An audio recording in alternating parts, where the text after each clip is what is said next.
jërëjëf madame le ministre Maïmouna Dièye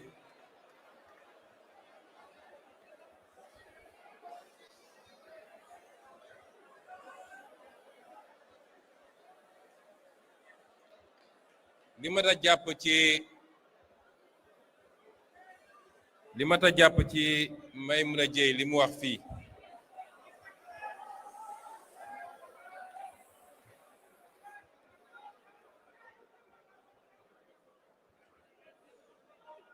li ma ta jàpp ci li Maïmouna Dièye wax fii mooy ñun ñëpp war nañu bàyyi xel ci paramètres yu bari problème boo gis dafa am complexité am problème boo gis dafa bari facette dafa bari lu mu wundu dafa bari ay ramification moo tax kenn ku ne bu jëlee benn fenêtre rek dafa mel ni kër rawatina këru angle bu dee da nga nekk côté bële yow benn fenêtre bi rek ngay gis wala benn bunt bi rek ngay gis filtre bi ngay am ak ni ngay concevoir affaire bi c'est par rapport ak bunt boobu kese amaana lu bari mun na jaare beneen côté bi teew doo ko gis moo tax dans l'analyse li ci ëpp solo mooy ñu wóoluwante parce que it xeex politique combat politique combat wu conviction yàgg na am Sénégal démarré wul ak ñun am na balaa indépendance di am Sénégal ay bakkan rot ci am na dès les premières heures de l'indépendance ay bakkan rot ci ay xeex yu métti am na ba ci ki ñu fi wuutu bi muy jël nguur gi en 2012 waaye Pastef ni mu taxawee ci ñi ànd ak moom di xeex ni ñu leen taxawoo musul am fii ci Sénégal musu fee am musu fee am d'abord Pastef en tant que parti politique ak suñuy moyen nu mu néew bi ñuy nekk opposition mbir mi di métti détenu fu mu mus a nekk Pastef nemmeeku na la andi na la añ andi na la reer faj na la seeti na say mbokk làmb na poos jox la te loolu ci cotisation yi la rawatina nag waa diaspora yi ma leen di delloo njukkalit Pastef bi mu yegsee ci nguur li mu njëkk a def ci conseil des ministres ci gouvernement mooy ne nañu xool nu ñuy utee moyen d'accompagnement loolu amul benn base juridique moo tax bëgguñu ko tuddee sax indemnisation parce que indemnisation terme juridique la il faut procès am condamnation am ñu fixer les dommages et intérêts ne lii mooy indemnisation nga doog ko mën a def mais loolu amagul waaye xaaruñu loolu ñu ne nañu décréter benn montant te it ma leen di bëgg a bàyyiloo xel lenn ñoo bokk ak ñi réew mi ñu bari nañu moytu ñu jéppi ñu ci waxu xaalis ak jox leen ma ak maa ko xeexoon ak nañ ci bàyyi xel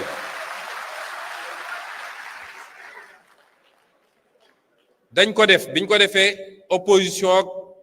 lenn ci les bien-pensants comme je les appelle ñëpp jóg critiquer pourtant am na nguuru fi ñëw ay nit xeexaloon nañ leen daj lu ne te kenn musul inscrire dans le budget ne maa ngi dugal 500 millions sax waxuma la 5 milliards pour xool nu may accompagner les victimes biñ ñëwee ba teg loolu li may mën a wax dama bëgg ngeen xam ko procédure état parce que 5 milliards yi xam leen ni ëllëg IGE wala Cour des comptes mën na ñëw contrôler ko da koy contrôler sax procédure bi ñuy génnee xaalis ci état bokkul ak parti bi su dajalee li mu mën a ab dajale ma ne diw gars yi ne ma am na tel cas lan lañ mën a joxe nañ 3 millions dina baax ñu ne joxe leen procédure état du doxee noonu te it ba léegi ci ay aménagement ci biir ministère am la génnee budget 2026 bii la ñuy inscrire les 5 milliards waaye teewul lu mat 1 milliard 800 génn ci réaménagement ci biir ministère bi nun mënuñu leen seetaan am na lu bëri lu ñu def en dehors de ce circuit là évacuation yu bëri jógewul ci ministère u Maïmouna yu bëree bëri jógewul ci ministère Maïmouna am na loo xam ne président de la république moo ko joxe am na loo xam ne man mii maa ko joxe am na loo xam ne ñeneen a dajale pour rek ñu mën a taxaw nit ñi waaye am nañu des limites parce que budget la ñuy gérer ba tax am na un juste équilibre à chercher parce que il faut éviter de faire porter tout le poids moral dañuy dem ba yow da ngay toog lekk sax doo ko mën mu mel ni yow yaa seetaan victime yi yaa def lii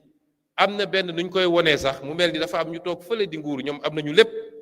mu am ñu nekk fële di souffrir faalewuñu leen demeewul noonu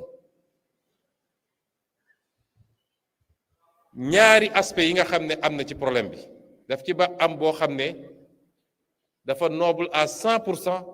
te sénégalais yépp ànd nañ ci mooy justice bi ñu réclamer kooku du lu ñuy laam-laame kooku amul koo xam ne ci réew mi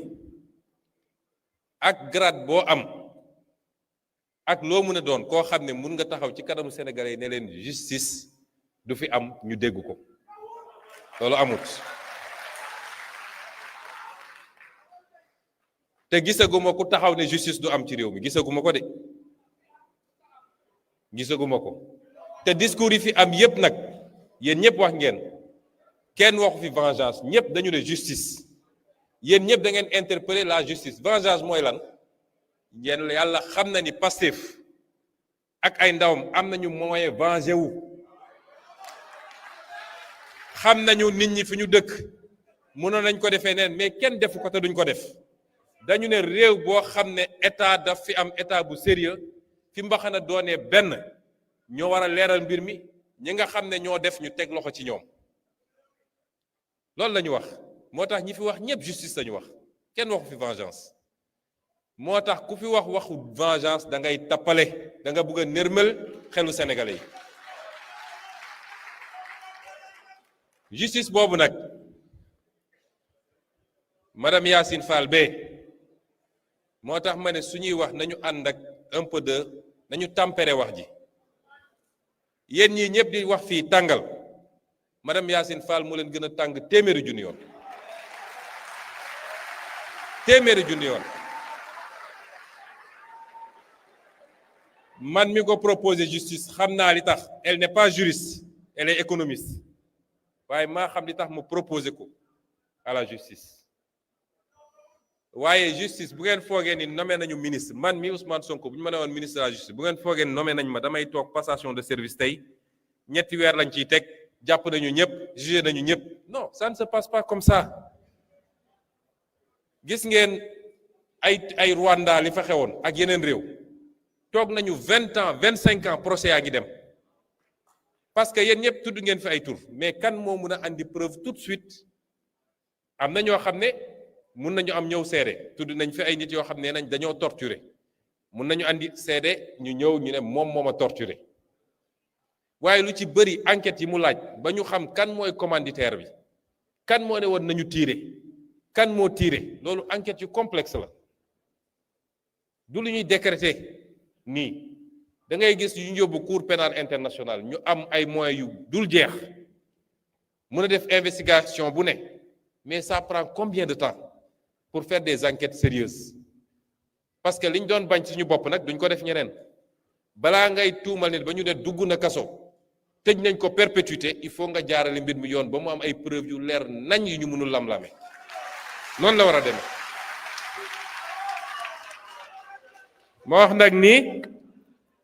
fenn moom mun naa ci ànd ak yéen réew mi niñ ko piégé xam nga ñun on a hérité d'un pays piégé niñ ko piégé ci wàllu finance piégé ko ci wàllu koom-koom piégé ko ci wàllu enseignement supérieur ak leneen wax naa ko keroog étudiant yi naa ci ñëwaat noonu la ñu piégé réew mi ci wàllu justice madame Yacine Fall quelle que soit sa volonté tant que ñi ngi bàyyi justice bi nu mu bindoo ak ñenn ñu ko téye du ñëpp nag dina jafe lool parce que ministre bureau lay toog woo procureur général jox ko instruction waaye du moom mooy dem doxal ci tribunaux yi moo tax foofu benn ci problème la yoo xam ne ànd naa ci yéen te wax naa ko fi ma ko war a waxee mooy il faut ñu raxas parce que les mêmes qui étaient là à comploter mënuñu def la justice ñi nga xam ne ñoo doon comploter yéen ñii ñëpp ñi leen jël ci ay lu dul dara nga xam ne bu ñu leen présenté woon devant un juge peut-être au pire des cas ñu ne sursis ñu jël leen yóbbu leen instruction ñi nga xam ne ñoo nekkoon di comploter pour éliminer des candidatures de Ousmane Sonko ñooñu tant que ñi ngi fi mun leen yaakaar justice am du fi am te loolu madame Yacine Fall mënu ci dara kon loolu beneen problème la boo xam ne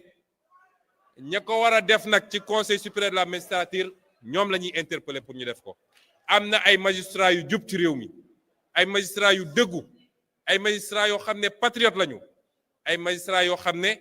Ousmane Sonko mu leen def loolu dëppoowul ak loi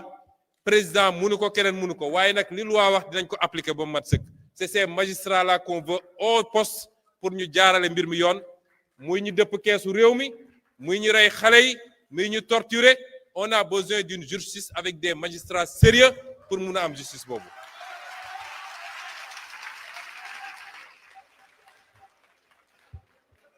mu des nag deuxième volet bi dama leen ne am na ci volet boo xam ne discussion mënu ci am Sénégal yëpp d'accord nañ ci dégg naa sax ab kilifa diine wax ko justice réew mu amul justice amul dara munoo développer réew bu amul justice réew moo xam ne ki ñu dénk magistrat mu war a toog bureau jàpp na ni am na un droit de vie et de mort en violant la loi même sur qui il veut réew moomu amul sécurité réew moom mënul développer réew moomu investisseur du fa ñëw investir réew moomu du jóg ci fitna moo tax loolu ñun ñëpp dëppoo nañ ci mu des nag le deuxième volet boobu dafa am une partie noble ak partie boo xam ne war nañ cee dem ak tey mooy lépp lu jëm ci accompagnement ci réhabilitation donte que je conteste le terme de réhabilitation ak yeneen yu mel noonu nañ ko gérer avec moins de bruit te xam ni ëpp lañ ñu ci yéene te ñun mënuñu toog fu ñu toog yéeg ni am na kenn ci yéen ku am problème ñu ne duñu bouger le plus petit doigt te mën ko loolu mënul am man sama bopp laa mën a waxal bi ma ñëwee dama amoon mbébét balaa may ñëw ne man su ma yàlla defoon président de la république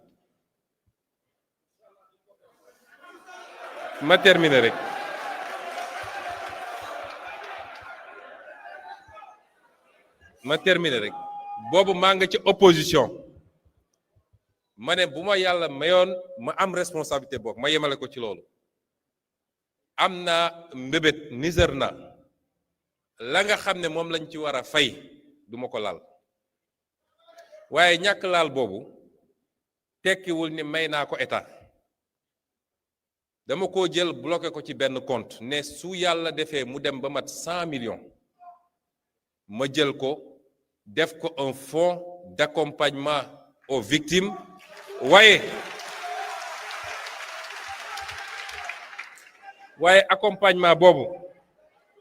accompagnement boobu du accompagnement social pour accompagner ñi nga xam ne dañoo bëgg a entreprendre dañoo bëgg a def activité mu doon benn fonds boo xam ne day tourner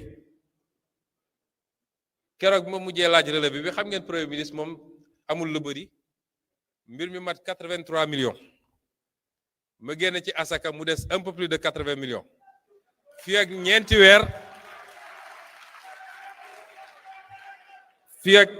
ak ñeenti weer incha allah gëm naa ni dina mat wala juróomi weer gën saagu dina mat 100 millions yi bu boobaa nag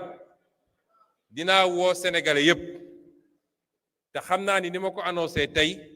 balaa guddi nu am ñu bari ñu ma woo ne bëgg naa ci dugal temps loolu xam naa ko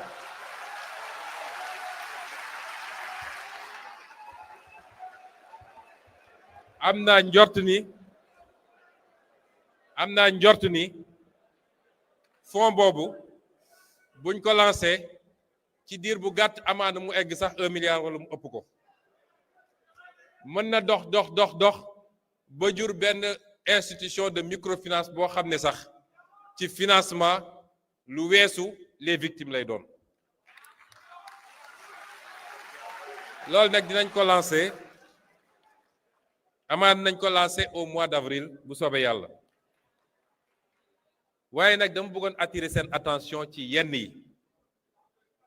Maïmouna Dièye léegi dafa rappeler parce que ñun dafa am lu ñu woote woon ak fi ñu bëgg a jëm mu am ay dog-dog yu ci am ci diggante bi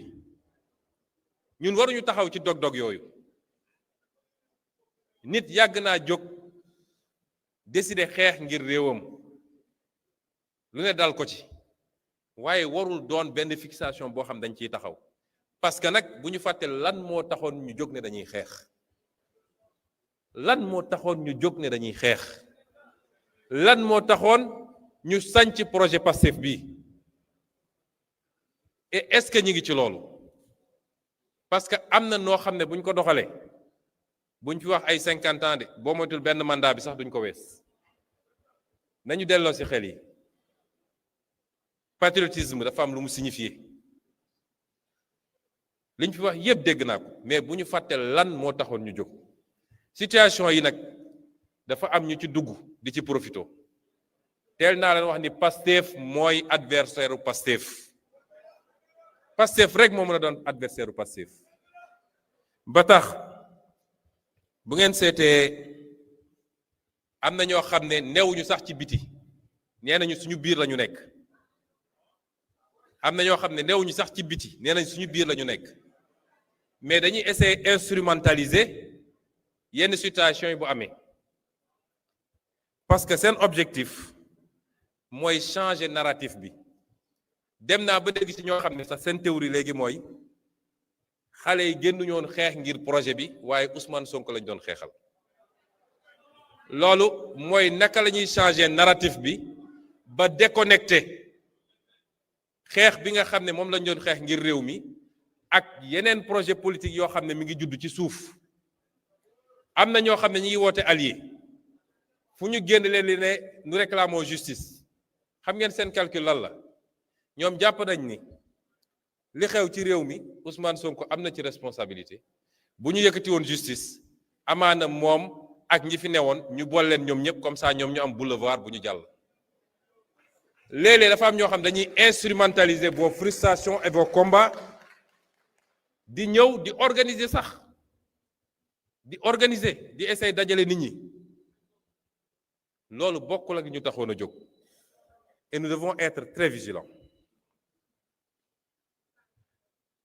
ba tax ci li nga xam ne dañ koy utiliser ci ay argumentaire mooy di détecter fu frustration am rek ba li xew barki démb ci université yi parce que man damay dégg léegi Sénégal ku am benn problème bu ndaw li ngay njëkk a wax mooy ñun ñoo leen faloon eh bien kontaanatuma et cetera mais fal ni taxul nga war a jàpp ni da nga am droit absolu ba lu dul yoon ñu bàyyi la ko. man ragaluma ku ma mere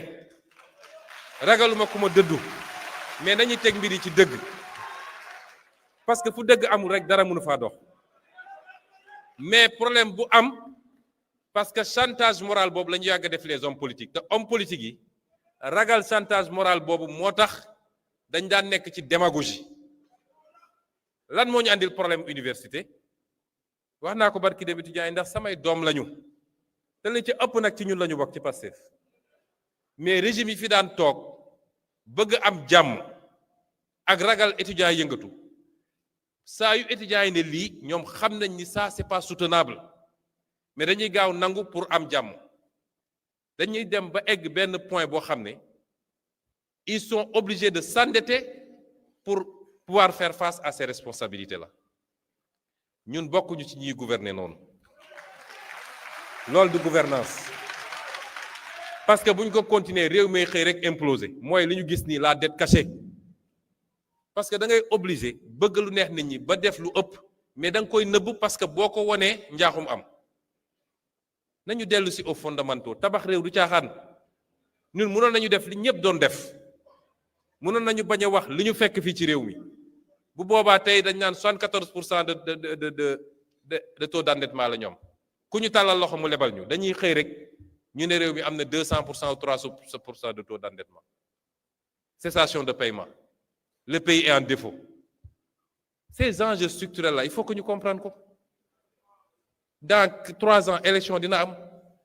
ku jàpp ni dëgg bi ñu teg ci réew mi woote effort national parce que dañu woote effort national ban réew moo tabaxu sans effort man gisaguma ko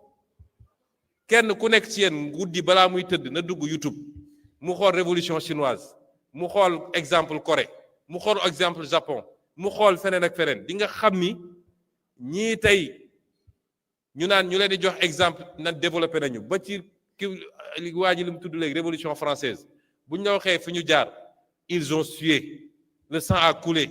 ils ont souffert des millions de morts famine am na fa parce que il fallait mu am une génération et rappelez-vous ce que je vous disais quand on était dans l'opposition il faut une masse critique de Sénégalais conscients ñu xam ni dañu war a ñefe pour que dans 10 ans ñu commencé gis dans 5 ans 10 ans ñu commencé gis les fruits de ces efforts-là mais que surtout nos enfants et nos petits-enfants trouvent notre Sénégal. Et pour cela, il faut que ñun ñëpp ñu échapper à la tyrannie de l'argent, du matériel et du joni-joni. Il faut que ñu échapper à ça. Ba suñu biir, l'un des principaux problèmes bi ñu am. Ba suñu biir, ba ñi nga xam ne ñoo am des responsabilités. Bu ñu moytul dina am yu commencé feeñ. Parce que kenn ku nekk jàpp na ni pour des calculs politiques il faut ma waajal sam bopp te pour ma waajal sam bopp il faut ma am xaalis Pastef musul dajale ay milliards di ko jox sénégalais pour ñu woteel ko sénégalais li ñuy xaar ci ñun du loolu te ku ko def it fi nga koy jëlee xam nañ ko ci ay marché nga koy jëlee ci ay corruption nga koy jëlee ci ay dessous de table nga koy jëlee mais amoo ko sa salaire mayu la ko te donnoo ko. Il faut désintéressement am suñu bëggee tabax réew mi kenn ku ne li la yàlla wërsëgal nga xam ni lii la te continuer góorgóorlu nag pour am plus te ñu xam ni milliardaire poste responsabilité mënul def nit millionnaire waxuma laa milliardaire ndax lañ lay fay boo ci jëlee li ngay lekk ak li ngay sol jàppale ci say waajur boo dencee 200 000 ci banque bi bëri na nañu moytu tombe ci piège yu ni ñu fi jëlee. moo tax les débats sur le matériel sur l'argent nañ ko def avec beaucoup de pudeur conviction dafa am solo la nga doon wax démb ak barki démb nga egsi nga continuer ci lii xew nag am na yoo xam ne fii du waxam tey Pastef fera face à tous les défis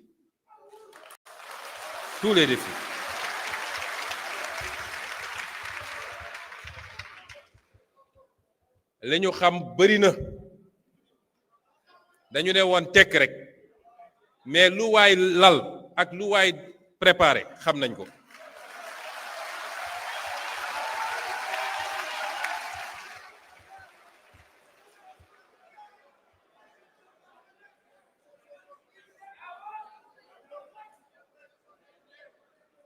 il faut ñu dindalaat ñu reprendre parce que ñaari piège wa ñett yi nee naa ni y a le piège des calculs politiques quand on est arrivé au pouvoir te jaru ko woon ndax calcul bu bëri andiwuñu fii y a le piège des postes et des décrets ku nekk naan maa ngi xaar sama décret nommé guñ ma lañ ca bëggoon yépp amuñu ko naam mais des efforts ont été faits te ba ñuy nekk opposition ñëpp dañ ne woon man xeexuma ngir luñ may jox ak lu may am dama xeex parce que dama gëm réew mi et y a le troisième piège mooy li ma wax léegi nañ ko doxalee avec tact te xam ne nous serons à côté de vous nous serons avec vous comme vous avez toujours été avec nous parti bi nag dina relancer beaucoup d'activités wax naa ni mois d'avril la ñu jëm ci congrès bi incha allah Très bientôt dinañu démarrer waat le placement des cartes de membres et les renouvellements.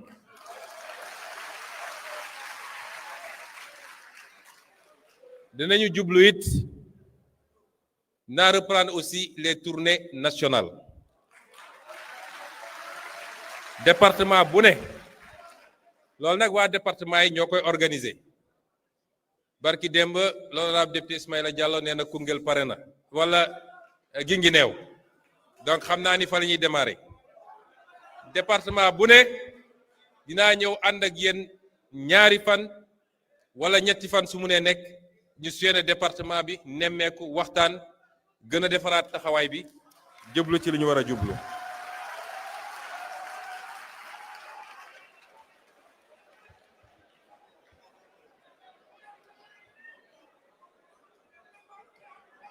ma insiste tamit mu am lu ma ñaan rek waa Pastef parce que Pastef dafa am loo xam ne daf ñoo dab waaye du loolu mooy Pastef de dafa am loo xam ne junj naa ko keroog ci meeting bi waaye jotuma koo développé Pastef parti xam-xam la parti gis-gis la parti xalaat ak bind ak sotti la parti proposition la bi ñu créé parti bi 2014 ba keroog bi ñuy andil problème 2021 ci téere yi ñu bind ci suñu taxawaay assemblée ci conférence yi ñu def ci émission yi ñu def Pastef moo fi imposer le débat problématique sur les ressources naturelles, sur la fiscalité, sur les finances publiques, sur les politiques publiques, agriculture, santé, etc. keroog bi ñu taxawee assemblée nationale ak bi ñu démarré politique le débat yi commencé nekk des débats boo xam ne chauffeur taxi bi dina ko xam di ci wax mareyeur bi dina ko wax étudiant bi dina ko wax kenn ak kenn c'est ça Pastef il faut jamais oublier ça ñii ñu fi jëlee nag ils veulent nous tirer vers le bas te loolu nag justice bu doon def liggéeyam ni mu ko war a defee du waa Pastef ñoo war a tontu ci saaga yi ci xaste yi ci attaque contre les institutions c'est à la justice de le faire mais duñ ko def pour les raisons que vous savez Pastef loolu mooy cosaanam dañu ñëw 2001 ñu imposer ñu beneen terrain muy terrain jàmmarloo waaye loolu weesu nañ ko gis nga réew bu guerre amee dañuy mobiliser ñëpp professeur d'université bi médecin bi avocat bi ñëpp dañu leen di mobiliser ñu dem au front mais bu mbir mi jeexee avocat bi day dellu baro médecin bi dellu faji ji bu dee yàlla may na ko mu mucc professeur d'université dem jàngale ji jeune bi suspendre étude am dem étudier ji il faut ñu xam ni la parenthèse 2022 2021 2024 xam ngeen lu ci des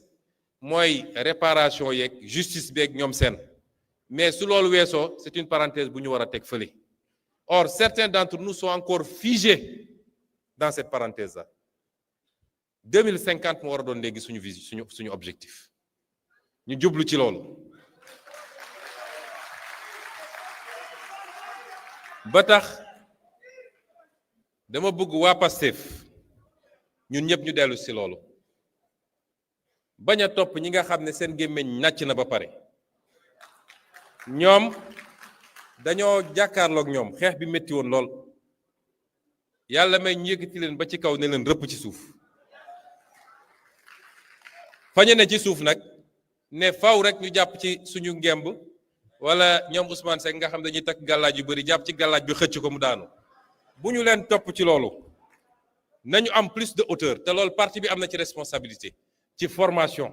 bi ñu war a def ak yeneen am na lu parti bi di togg lu bokkul ak li ñuy wax ci état am na lu ma dénkoon Ayib Daffé daanaka pare na ñu ngi ciy liggéey waaye nañu gën a fonk suñu bopp gën a fonk parti bi parce que parti bi mooy lépp te yenn impair yi ñu am yépp li koy andi mooy même état bi ñuy gérer ëtt bi nga xam ne ci la ñu war a toggee lépp bu ñu delloo nag ba dellu ci état bi la république c'est la république le président c'est le président le premier ministre c'est le premier ministre waaye li ñu war a togg daan ko def ni bi ñuy nekk opposition tey bi ñu nekkee ci nguur président de la république premier ministre député ci parti bi la ñu war a daje étudiant beeg jeune beeg keneen li ñu bëgg a def ci Sénégal ak ban gis-gis ak naka lañ ko war a doxee foofu la ñu war a di waxtaanee bu ko defee kenn ku ne ci yéen tu seras le porteur du message du gouvernement, du message du président de la République, de la vision fenn foo toog mun nga koo jaay ba mat sëkk liggéey boobu moom dinañ ci démarrer à partir de maintenant. waxu candidature nag léeg-léeg ñu wax ci mbokk yi jàpp leen ni keroog bu ñu génnee 2024 incha allah li ñu dese ci dund fii ci Sénégal gisuma élection bu fi mën a amati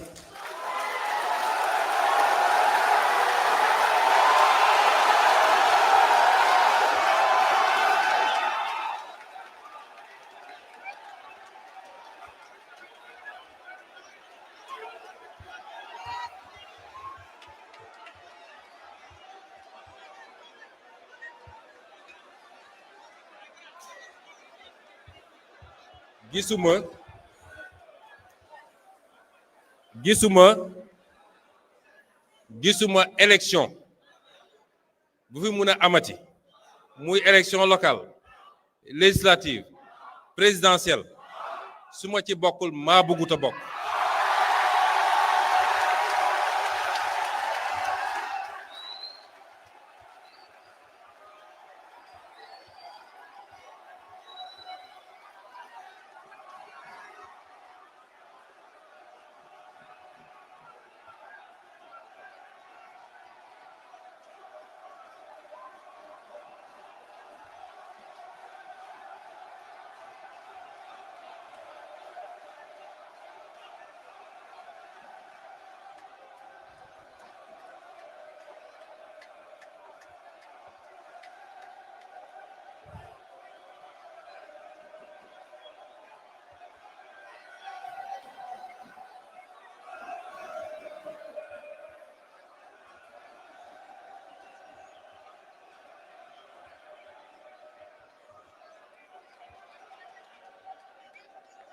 ma daaneel ci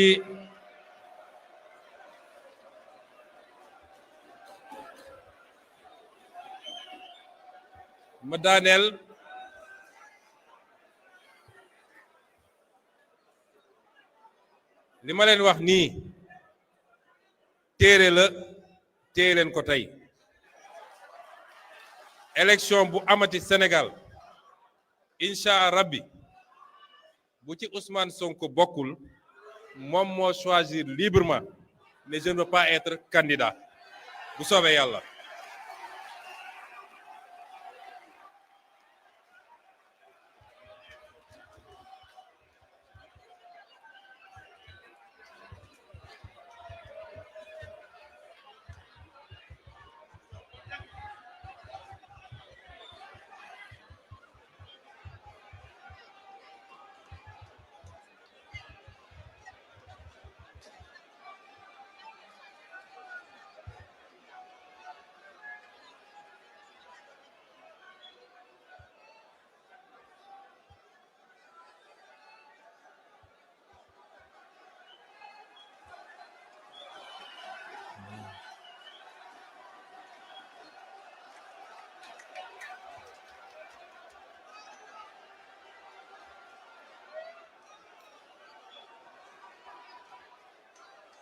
xam naa nag am na ñoo xam ne lii dalal seen xel mooy essayer nërmal xelu sénégalais yi parce que ragal nañu benn ragal boo xam ne élection bu ñu ne Ousmane Sonko mooy candidat bi ragal nañ ko ragal boo xam ne xam naa ne bu ñu tëjee guddi sax loolu la ñuy gént waaye loolu c'est derrière nous. may terminer nag waxtaan bi ci le petit discours que je vais faire en langue française parce que dañuy déglu fu ne léeg-léeg bu leen fàtte ni Pastef dafa dépassé fii léeg-léeg ñu pare waxtaan bi am ñu bari bind même ci page commentaire Facebook yi ne ah ñun ñu nekk dëkk sàngam de yéen olof rek ngeen di làkk moo tax baax na léeg-léeg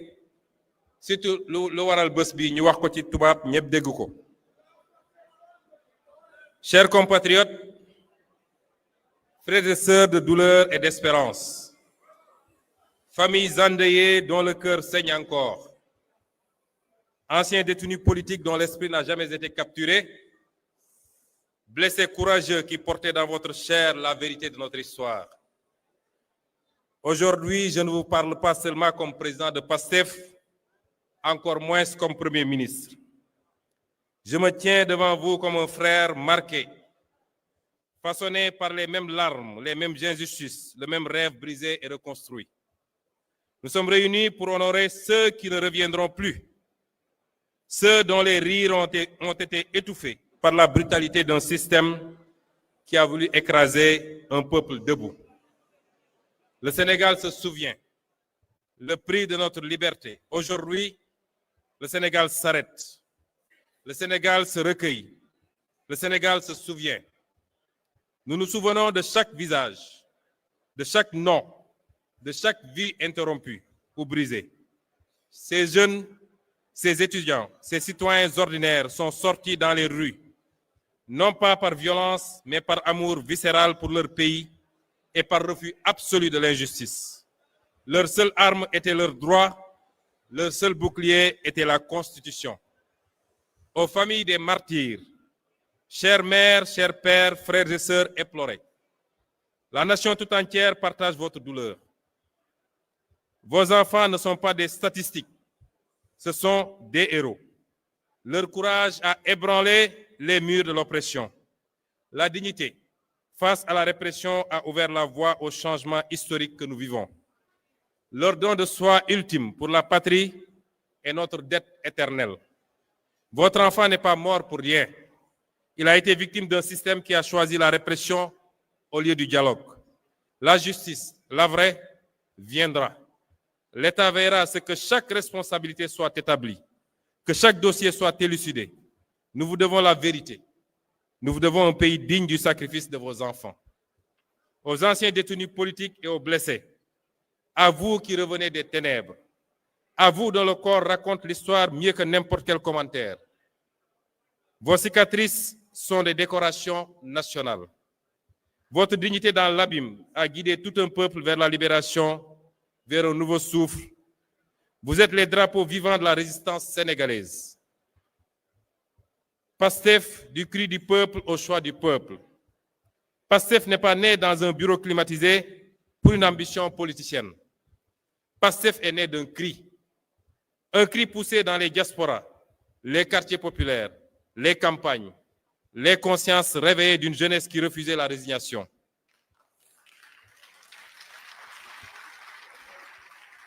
Notre mouvement a grandi porté par une idée simple mais révolutionnaire, celle de démarchandiser la politique et de construire un Sénégal gouverné par et pour ses fils et ses filles selon des principes intangibles de travail, d'éthique et de fraternité dans la justice, la transparence et la souveraineté. Persécutés pour ces idées, nous avons été dissous, arrêtés, diffamés, emprisonnés, insultés, calomniés, tués. Mais chaque oppression a renforcé notre conviction. En fermant nos portes, ils ont ouvert nos cœurs. En fermant nos portes, ils ont ouvert nos cœurs. En emprisonnant nos corps, ils ont libéré nos consciences. Nous étions un cri du peuple. Nous sommes devenus son espoir, puis son choix.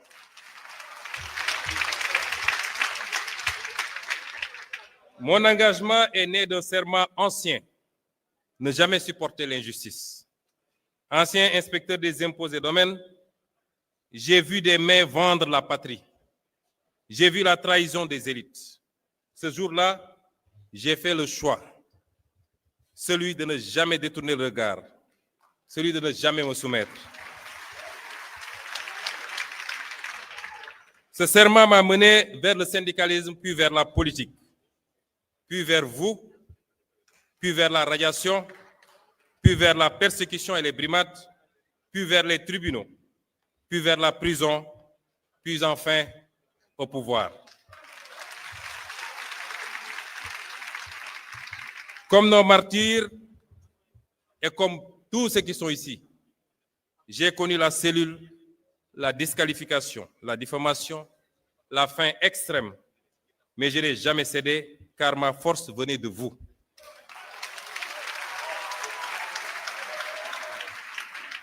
Si je suis aujourd'hui Premier ministre, c'est parce que vos voix m'ont porté. C'est parce que vos voix nous ont portés. Parce que vous avez refusé d'abandonner. Et je ne suis pas votre chef, je suis votre mandataire. La main qui signe est votre main. La voix qui parle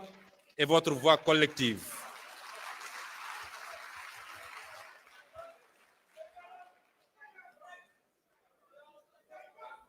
Honorer nos martyrs ne consiste pas seulement à pleurer ou à les célébrer une fois par an. Il consiste à bâtir. La vérité et la justice sans compromis. Élucider les événements, les responsabilités établies, la page de l'impunité tournée. Aucun nom ne soit oublié. Aucun dossier ne soit enterré. La construction d'un État juste. Réformer les institutions en profondeur pour qu'elles servent les citoyens, non des intérêts particuliers. Et l'économie de la dignité.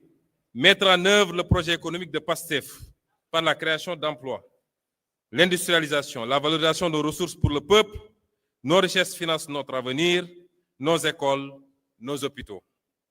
La jeunesse héritière et cœur battant du pays. Investir massivement dans l'éducation, la formation et l'entrepreneuriat. Pour la mémoire des victimes et celle de tous les combattants contre l'oppression politique et les libertés. J'ai reçu d'ailleurs 2 propositions différentes venant d'un architecte et d'un homme de culture, tous 2 sénégalais, l'une pour l'érection d'un mémorial des victimes, l'autre, plus large encore, pour l'édification d'un panthéon de la démocratie sénégalaise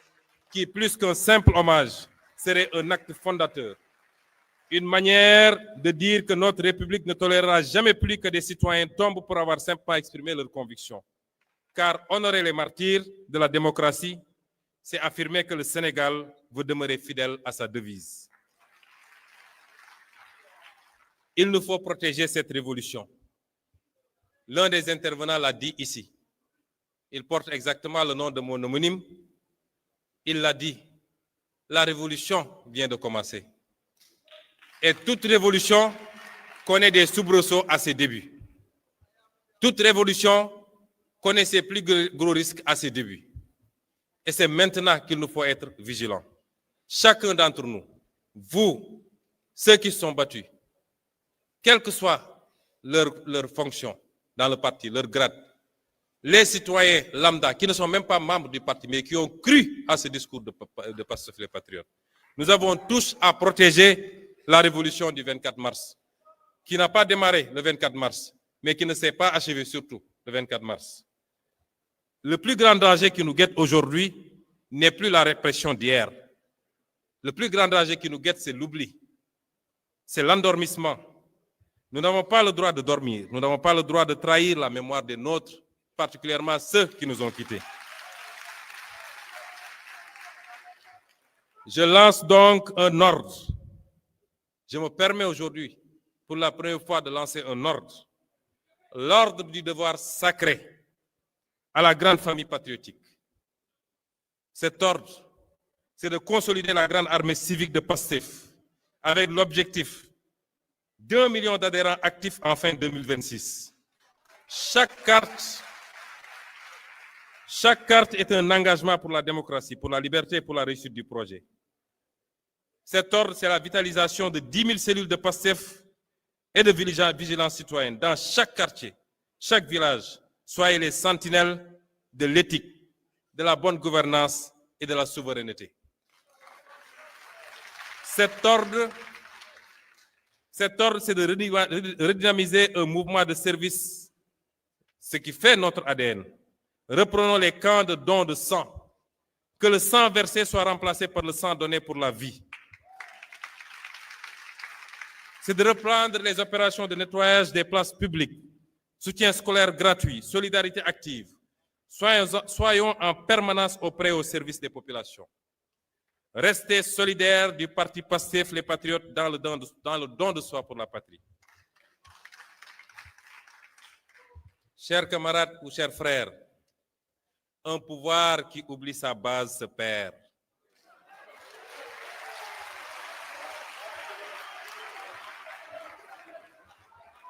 Un parti qui oublie son éthique meurt. PASTEF doit rester la conscience vivante de la nation, une référence en Afrique par la force de ses idées et l'exemplarité de son action. Pour cela, nous nous appuierons sur les valeurs qui sont notre ciment: la fraternité, la solidarité, le travail acharné et une éthique inébranlable. Chers frères et sœurs, je le dis devant l'histoire, les martyrs ne sont pas derrière nous, ils marchent devant. Je sens leur souffle ici, je sens leur regard peser sur nos épaules. C'est devant eux, devant vous, devant notre conscience collective que je prends ce serment. Nous n'échouerons pas.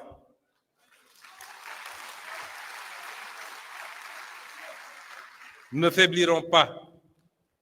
Nous ne trahirons jamais. Nous ne les trahirons jamais. Nous construirons ce Sénégal souverain, juste et prospère, brique après brique. Nous le construirons ou nous périrons en essayant. Pour la mémoire des martyrs, pour la dignité retrouvée, pour le Sénégal souverain. Vive les martyrs de la liberté. Vive la résistance sénégalaise. Vive le Sénégal aujourd'hui, demain et pour toujours. Je vous remercie.